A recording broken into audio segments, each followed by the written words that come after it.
आचार्य संघ की जय, समस्त मुनि संघ की माता जी की जय। अपना नाम बोल करके। जम्बू कुमार जैन, सुदामा नगर, इंदौर, ई सेक्टर। गुरुजी मेरा प्रश्न ये है कि अभी हमारे जैनियों में ये देखने में आया है कि मामा भुआ के दूसरी पीढ़ी में और मौसी मौसी के दूसरी पीढ़ी में शादी हो जाती है। कई जगह देखा और कई जगह ऐसी विवादास्पद स्थिति भी निर्मित हुई। जैसे एक मेरे पारिवारिक प्रकरण में ऐसा हुआ कि हमने मना कर दिया कि मौसी के लड़के के और मौसी भुआ के लड़के के आपस में दूसरी तीसरी पीढ़ी में शादी नहीं होना चाहिए। तो अपने धर्म में क्या विधान है और क्या ये शादी उचित है और क्या ऐसी शादी होना चाहिए? ओम नमः सिद्धेभ्यः पंच परमेष्टि भगवान की जय। प्यारे बंधो, प्रश्न आया है कि आजकल कुछ स्थानों पर देखा जाने लगा कि कहीं कहीं मामा बुआ की है जो बेटा बेटी यानी भाई बहन होते हैं उनके बीच में भी शादी संबंध देखे जाते, अथवा कहीं मौसी मौसी के होते हैं उनमें भी शादी संबंध देखे जाते हैं। इसका धार्मिक यानी रीजन जिन धर्म के आधार पर क्या समाधान है, समझ आ गया? तो जहाँ तक जिन धर्म के आधार पर इसकी बात करते हैं तो जिन धर्म के आधार पर शादी संबंध का कोई विशेष समाधान नहीं होता, क्योंकि धर्म जो होता है वो मोक्ष मार्ग पर बढ़ने का साधन होता, संसार की क्रियाओं को करने कराने का हेतु नहीं माना जाता। रही बात अब जाति संबंध की बात या शादी संबंध की बात, तो जिन धर्म को मानने वाली जातियां कितनी सारी हैं आप देखते हैं। बुंदेलखंड में जाएंगे तो बुंदेलखंड में 3-4 प्रकार की जातियां हैं, परवार, गोलापुरा, गोला लारे और 10 का बोलते लोहरी सेन। यहाँ से जब इंदौर में आ जाते हैं तो यहाँ पर अलग जातियाँ आ जाती हैं, खंडेलवाल अलग हैं, पोरवाल अलग हैं, श्वेतवाल अलग हैं, कितने कितने प्रकार की जातियाँ आ जाती। उदयपुर साइड जाते हैं तो नरसिंहपुरा, दरसा, बीसा इत्यादि अलग हैं। तो ये सब जातियाँ और सभी धर्म कौन सा? जैन धर्म मानते हैं। अब उस सभी जातियों के अपने अपने जो संबंध अपने अपने में ही होते हैं। अभी तक तो इस प्रकार का संबंध होता आया, तो इसलिए एक प्रकार से जैन धर्म के आधार पर अगर कहते हैं तो जैन धर्म के आधार पर सप्त परम स्थान का उल्लेख आता। सप्त परम स्थान के उल्लेख में इतना जरूर आता है कि जो जाति संबंध हैं वो अपने अपने जाति के अंदर ही होना चाहिए, तब तो वो ठीक माना जाता है। किंतु एक जाति का दूसरी जाति में हो जाता, जैसे खंडेलवाल का अग्रवाल में हो गया, परवाल का गोलोपुर में हो गया, ऐसी स्थिति के लिए उसको संकर दोष बताया गया। ठीक है, संकर दोष इस प्रकार की स्थिति को बताया गया। अब रही बात मामा बुआ के भाई इत्यादि होना, इस प्रकार का ऐसा कोई इसको अंदर उल्लेख नहीं होता, क्योंकि इस प्रकार का जो उल्लेख होता है वो अपने कहते आप लोग क्या कहते हैं मूल गोत्र, जो जातियों के साथ मूल गोत्र होते हैं और मूल गोत्रों के आधार पर चलता है। अपने अपने मूल गोत्र में एक ही मूल या एक ही गोत्र का हो तो उसमें ये संबंध नहीं हुआ करते हैं। किंतु अगर अन्य मूल अन्य गोत्र में अगर होते हैं तो उसमें भाई इत्यादि को नहीं माना गया। भाई इत्यादि तो मात्र मूल अपने जो एक ही गोत्र के हैं उनको ही भाई की संज्ञा दी जाती है। ठीक उसी प्रकार जैसा कि आपने देखा कि किसी के यहाँ पर सुआ सूतक लगता है, तो सुआ सूतक किसमें लगता है? मामा के बच्चों को नहीं लगेगा, बुआ के बच्चों को नहीं लगेगा, मौसी के बच्चों को नहीं लगेगा। किसमें लगेगा? जो अपने कुल के संबंधी होते हैं उनमें ही सूतक लगता है, भले वह 8 पीढ़ी के क्यों ना हो, 10 पीढ़ी के क्यों ना हो। इसलिए जब भी कुंडली देखी जाती है तो अगर गोधा का लड़का है और गोधा की लड़की है, दोनों का संबंध करने की बात आएगी तो निषेध हो जाएगा, क्योंकि वो गोधा अगर हैं तो एक ही वंश, कहीं ना कहीं खानदान वो अपना एक ही खून है, इसलिए उसमें आपस में भाई बहन माना गया। किंतु अगर गोधा के स्थान पर अगर झांझरी आ जाता है, काला आ जाता है, ऐसे अगर आ जाते तो गोत्र बदल जाता है, वंश बदल जाते, ऐसी स्थिति में शादी अगर होती है तो उसमें किसी प्रकार की बाधा नहीं आती है। इस प्रकार से जानना चाहिए। लेकिन रही बात जो डायरेक्ट मामा बुआ हैं के भाई हैं, इसमें इनको वैसे बचाना उचित है। अगर इस प्रकार के डायरेक्ट मामा बुआ के भाई बहन होते हैं, ऐसी स्थिति में शादी ना करके 2-4 पीढ़ी वाले या 2-4 आगे वाले हों, ऐसे में करना चाहिए तो उचित हो सकता है। इस प्रकार की स्थिति को ध्यान में रखते हुए अगर शादी संबंध करें तो बहुत अच्छा होगा। जी गुरु जी।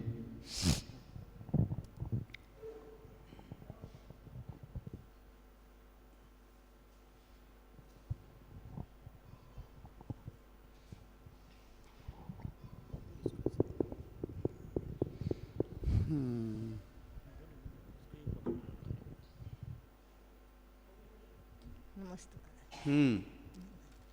मेरा प्रश्न ये है महाराज जी, जैसे मैं जोर से माइक पास में करो।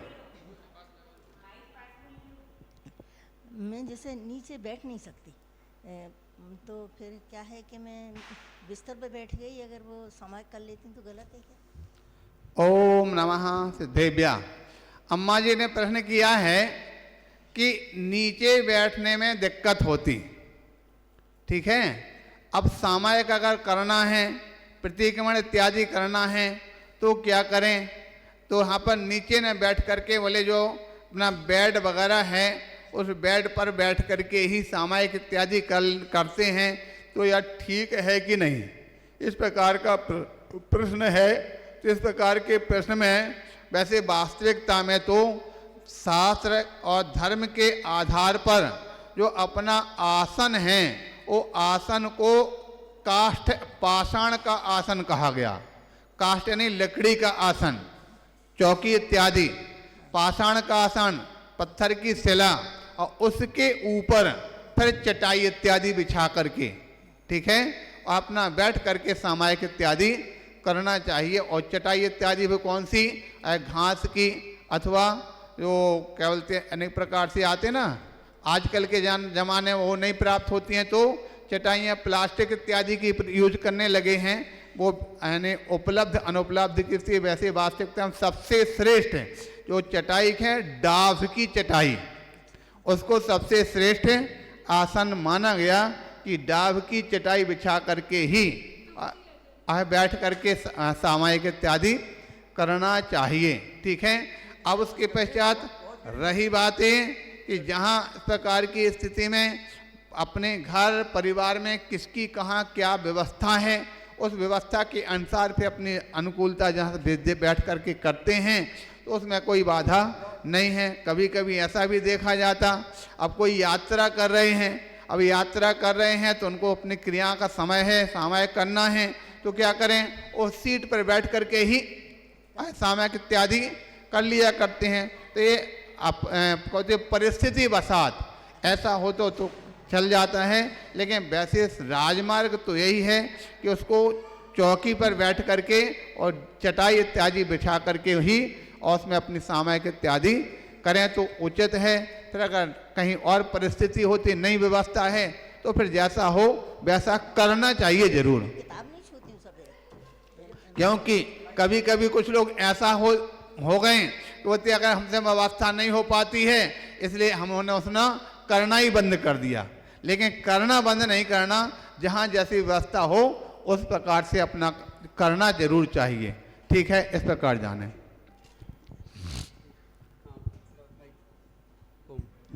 ओम। अच्छा जी, अभी आपने कहा है खास चटाई ताप का आसन, तो अभी साधु के लिए कहा है कि जो चटाई खास की चटाई ले रहे हैं या ताप की चटाई ले रहे हैं, तो इसमें बारिश में इतने जीव जंतु हो रहे हैं, मतलब छोटे छोटे कीड़े हजारों लाखों की तादाद में, तो फिर क्या करें उसमें? चटाई एक तरह वो चटाई लो, प्लास्टिक नहीं लो, तो क्या करेंगे? जीव की उत्पत्ति, हाँ, घास की चटाइयों में जीव की उत्पत्ति अधिक देखी जाती, हाँ। ये बात बिल्कुल सही है। जो घास की चटाइयाँ का हम लोग भी जब प्रयोग करते हैं तो खास तौर से जब उन चटाइयों के लिए जैसी बरसात के दिनों में ठंडी या पानी की हवा उसमें लगती है और उसके पश्चात रखे होने से उसके अंदर बहुत बारीक सूक्ष्म सूक्ष्म जीव उत्पन्न हो जाते हैं, तो तो जीव उत्पन्न होने पे डबल हानि। एक तो जैसे वो चटाई ओढ़ते हैं तो शरीर के ऊपर वो चलते हैं जीव तो परेशान करते हैं, और दूसरी ओर अगर उस पर चटाई पर लेटते हैं तो अपने शरीर की गर्मी से वो जीवों का घात भी हो सकते हैं। जीवों का घात अगर नहीं हो भी होता है तो उनको परेशानी तो होती ही है। ऐसी स्थिति में घास की चटाई अगर इस प्रकार से होती तो क्या करें? हो सकता कोशिश करें बदल करके ऐसा रखें कि वो चटाई को अगर हम ओढ़ने के बाद तुरंत उसको अगर पैक करके रख दें, बाहर की हवा ना लगे, तो उसमें फिर जीव उत्पत्ति नहीं भी हो सकती। ऐसी स्थिति में उसको अपन चटाई का प्रयोग कर सकते हैं। और अगर चटाइयों में जीव उत्पन्न हो रहे हैं तो फिर उसको चेंज करके कोई दूसरा उपाय खोजना चाहिए। घास की चटाई के स्थान पे आजकल प्लास्टिक की चटाई चलने लगी, वो भी चटाई उसका प्रयोग कर सकते हैं। अथवा उसके अलावा और जो भी किसी प्रकार से चटाइयाँ हों, कई स्थान पर आजकल वो भी चलने लगा, क्या बोलते क्या बोलते जो योगा करते, योगा मैट, कोई योगा मैट का प्रयोग करते हैं, उसके माध्यम से उसके द्वारा अपना ये तो आसन इत्यादि जो होते हैं, ये कोई हमारा विशेष उसका रीजन नहीं है, ये तो हमारे लिए एक साधन है। उस साधन को साधन रूप में गिनो, उसमें हम पीछे पड़ करके भी हमारे कैसे यही होना चाहिए, यही चटाई होना चाहिए, ये होना चाहिए। अगर नहीं होता है तो अपने लकड़ी का पटिया है, उस पर कोई भी जीव उत्पन्न होने की कोई प्रश्न उत्पन्न नहीं होता, तो सीधे लकड़ी के पटिया पर बैठ करके, लकड़ी की पलाई के ऊपर जो पटिया इत्यादि चौकी लगी हैं उस पर बैठ करके करो तो कोई बाधा उत्पन्न नहीं होना। एक चटाई आ रही है वर्तमान में, कागज की चटाई, कागज की है, केले की पत्ती की चटाई आ रही है। तो कई लोग तो बोलते चत्तर की तरह लगती है, लेकिन उस चटाई की मतलब क्या है? कागज की चटाई, केले की पत्ती की चटाई। ओम नमः। चाहे वो केले की हो चाहे कागज की हो, जब जीव उत्पन्न होना है तो जीव उत्पन्न उनमें भी हो सकते हैं। ऐसा नहीं मानते कि कागज की चटाई हो तो उसमें जीव नहीं होंगे, या क्योंकि केला के पत्ते वो भी घास टाइप जैसे तो होते हैं, जब घास में उत्पन्न हो सकते तो उसमें भी हो जाएंगे। कागज है तो कागज में भी, जब किताबों में आप देखते हैं ना, साथ उठा करके देखते हैं उसमें इतने बारीक बारीक, जब चलते तो समझ में आता कोई जीव जा रहा, और जब स्थित हो जाता है तो सीधे डायरेक्ट कागज में हो सकता है, तो कागज की चटाई में क्यों नहीं होंगे? वो कहीं भी हो सकते हैं। ये लोगों की अपनी अपनी धारणा है। तुम्हारी खास तौर से ये धारणा बन गई है कि वो वाली चटाई हो तो उसमें नहीं होंगे, वो वाली हमको मिलना चाहिए। वो जब मिले चाहे नहीं मिले, वो अब दुनिया के कौन कौन से कोने में वहाँ से ढूंढ करके लाओ, उसी के पीछे होते हैं। तो इस प्रकार से अपने लिए साधु तो होते हैं, पिच्छी पंख की क्यों लेते हैं, कमंडल लकड़ी इत्यादि का क्यों लेते हैं? क्योंकि आजकल ये सब व्यवस्थाएं बिगड़ गई। एक समय था जब पिच्छी साधु जंगलों में रहते थे, मोर जंगल में पंख छोड़ के चली जाती थी इकट्ठी करके, और जाकर उनके पीछे गूंथ लेते थे। कमंडल इत्यादि भी जंगलों में आप देखते थे, जो तूमा होता है ना, लौकी के तूमा, उसको उठा करके और सूख जाते थे। सूखने के बाद उसको काट कूट करके उसमें पानी भर करके उससे भी कमंडल का प्रयोग करते थे। अथवा लकड़ी इत्यादि जो है जंगलों में रहती थी, कोई किसी के द्वारा थोड़ा सा जो श्रावक वर्ग हैं, उस श्रावक लकड़ी पर काट करके उसमें पोल बना करके वो लकड़ी का कमंडल महाराज को भेंट कर देते थे, उसी से काम चलता था। लेकिन आजकल के ज़माने में वो ना तो जंगल बचे, न जंगल में जानवर बचे, न जंगल में मोर बचे। अब इसलिए प्रक्रिया तो वही चल रही है, पंख तो वही चाहिए हैं। अब कहाँ से आवें? तो अब श्रावकों के अधीन हो गया। श्रावक कहीं से खोज करके लाएं, खरीद करके लाएं और ला करके उसका प्रयोग करते हैं। लेकिन आज के ज़माने में एक जगह जरूर अति बहुत होने लगी। अभी हमारे पास परसों किसी के यहाँ से प्रश्न आया था, कोई आचार्य विशुद्ध सागर जी के संग के कोई ब्रह्मचारी थे, उनके यहाँ से प्रश्न आया था, बोले महाराज पिच्छी जो है साल में कितने बार परिवर्तन करना चाहिए, इसका कोई ऐसा नियम है क्या? तो हमने कहा अभी तक ऐसा कोई नियम हमने सुनने पढ़ने में तो नहीं आया, लेकिन देखा जरूर जाता था। हमारे गुरुदेव बोलते थे कि साल में एक बार ही पिच्छी परिवर्तन होना चाहिए, और शास्त्रों में उल्लेख इस प्रकार के आता है कि अगर पिच्छी के जो पंख इत्यादि झड़ने लग जाते हैं, जो एकदम जो पहले मुलायम रहते हैं, जब चलते चलते ज़्यादा खराब होने लगते हैं, अगर खराब हो जाए, अब जिससे देख रहे हैं कि हाँ मार्जन ठीक नहीं होता है, तो बीच में भी परिवर्तन किया जा सकता है। इस प्रकार से परिवर्तन की यानी स्थितियां हैं। लेकिन आजकल के स्थान पर देखा जाता है कोई श्रावक हैं, उस श्रावकों के अंदर में धारणा बन गई है महाराज की पिच्छी अपने घर पर रखेंगे तो हमारा उत्थान हो जाएगा, हमारा व्यापार चल जाएगा, हमारा कल्याण हो जाएगा, हमारे सुख शांति आ जाएगी। वो क्या करते हैं, बाजार गए और बाजार से कहीं पिच्छी अथवा जहाँ पर बनती है वहाँ पर पिच्छी गए और 10,000 रुपये 15,000 रुपये जितने की पिच्छी आई खरीदी और ले जाके बोले महाराज ये हम पिच्छी परिवर्तन करना चाहते हैं, और चलते फिरते ही महाराज को नई पिच्छी दे दिया, पुरानी पिच्छी लेकर के अपने घर चले गए। साल में 10 पिच्छियाँ बदल जाएं, साल में 15 पिच्छी बदल जाएं, साल में 20 पिच्छी बदल जाएं, ये तो हमको लगता शायद उचित नहीं लगता है, ना किसी श्रावकों के द्वारा उचित कहते हो। अति भक्ति या अतिरेक के माध्यम से ऐसा कर देते हैं, ये बिल्कुल ठीक है, समझ में नहीं आता है।